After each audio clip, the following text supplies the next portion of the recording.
നിങ്ങൾക്കൊരു കുട്ടി വേണമെങ്കിൽ നിങ്ങൾക്ക് കുട്ടി വേണോ വേണ്ടെന്ന് നിങ്ങൾ ആദ്യം ഡിസൈഡ് ചെയ്യുക. വേണമെങ്കിൽ മാത്രം ആ കുഞ്ഞിനെ ഈ സമൂഹത്തിലേക്ക് കൊണ്ടുവരിക. ഞാൻ പണ്ട് സ്കൂളിൽ പഠിക്കുമ്പോൾ ഒരു കോൺവെന്റ് സ്കൂളിലാണ് പഠിക്കണേ. അപ്പോൾ ഓട്ടോറിക്ഷയിലാണ് നമ്മൾ സ്കൂളിലേക്ക് പോകും വീട്ടിലേക്ക് വരുന്നതും ചെയ്യുന്നത്. അപ്പോൾ നോർമലി ഒരു 4:15 ഞാൻ വീട്ടിലെത്തണം. പക്ഷെ ചില ദിവസങ്ങളിൽ ഞാൻ ആദ്യം കയറിയിട്ട് അറ്റത്ത് കയറിയിരിക്കും. അപ്പോൾ പണ്ടത്തെ സ്കൂളിലെ ഓട്ടോറിക്ഷ എന്ന് പറഞ്ഞാൽ അറിയാലോ, 4 ആൾ കയറുന്ന ഓട്ടോറിക്ഷയിൽ ഒരു 40 ആളെ കയറ്റും. എക്സാജറേറ്റിംഗ്, ഒരു 10 ആൾ എങ്ങനെ ഉണ്ടാവും ഒരു ഓട്ടോറിക്ഷയിൽ.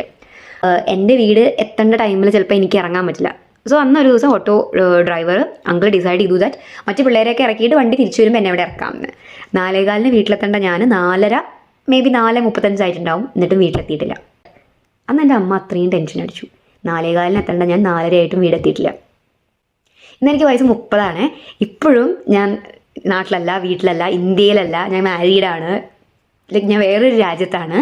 സ്റ്റിൽ എൻ്റെ അമ്മ എന്നെ ഫോൺ വിളിച്ച് കഴിഞ്ഞാൽ ആദ്യം ചോദിക്കുക, വീടെത്തിയോ, എവിടെയാ.